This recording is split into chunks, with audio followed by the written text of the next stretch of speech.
బ్రతికియున్నన్నాళ్ళు నీ భజన తప్పను కాని మరణకాలమునందు మరతునేమో ఆ వేళ యమదూతల అగ్రహంబున వచ్చి ప్రాణముల్ పెకలించి పట్టునప్పుడు కపవాత పైత్యముల్ కప్పగా శ్రమచేత కంపముద్భవమంది కష్టపడుచు నారాయణాయంచుని నాజిక్మతో నిన్ను పిలుతునో శ్రమచేత పిలువలేనో నాటికిపుడి నీ నామ స్మరణ చేతు చివినిడవయ్య భూషణ వికాస శ్రీ ధర్మపుర నివాస దుష్ట సంహార నరసింహ దురిత దూరా అంటాడు. ఇప్పుడే అంటున్నాను నారాయణ నారాయణ నారాయణ అని వినవయ్యా, విని వ్రాసుకో. అనలేదు నీ నామని అనుకోకు, అప్పుడు నేను అనగలను అనలేను. అంత భయంకరాకారంతో దూతలు వచ్చి లాగుతుంటే భయపడి ప్రాణాలు అటు ఇటు పోతుంటే కపవాత పైత్యములు పుట్టి నొక్కేస్తుంటే హడిలిపోయి ఇలా నోరు తెరిచి ఉండిపోతే కొడుకు నోట్లో తులసి నీళ్లు పోస్తుంటే గుటక పడకపోతే పక్క నుంచి కారిపోతే యథాపుత్ర మిత్రాత యోమచ్చకాశీ హృదాతస్య కీదృశీయోతచంతి తదా దేవ దేవేశ గౌరీచ గంభో నమస్తే శివాయో త్యజస్రం బ్రవాణి అంటారు. ఆఖరణ చిట్ట చివర తులసి నీళ్లు పోస్తుంటే పక్క నుంచి కారిపోతుంటే నామని చెప్పలేకపోతుంటే నాన్నగారండి నాన్నగారండి అని కొడుకొచ్చి చెవిల్లో పిలుస్తుంటే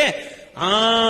అని పెద్ద అరుపరుస్తుంటే మంచం మీద పోకూడదు కింద పడుకోబెట్టేయండి ఇంత ఐశ్వర్యవంతుడిని చింకి చాప వేసి పడుకోబెట్టేస్తుంటే మిత్రులందరూ చుట్టూ చేరి అయ్యో ప్రతిరోజు పూలదండ వేయించుకునే మా మిత్రుడు ఇలా పడుకోబెట్టేస్తున్నారా అని ఏడుస్తుంటే కూతుళ్ళు కొడుకులు చుట్టూ చేరి బావురుమంటుంటే భార్య పెద్దగా గుండెలు బాదుకుంటుంటే శివ నాకు వినపడకూడదు. చెమట పట్టి ప్రవచనం చేసి ఇంటికి వెళ్ళిన తర్వాత లాల్చీ విప్పి దండ మీద బారేసినట్టు బతికున్న నాళ్లు ఎవరి పాదాలు పట్టుకున్నానో ఆ పంజరంలోకి వస్తున్నాను శంకరా అని దీన్ని నమస్తే శివాయో త్యజస్రం బ్రవాణి లాల్చీ విప్పినట్టు ఈ శరీరాన్ని వదిలిపెట్టి నేను నీ పాద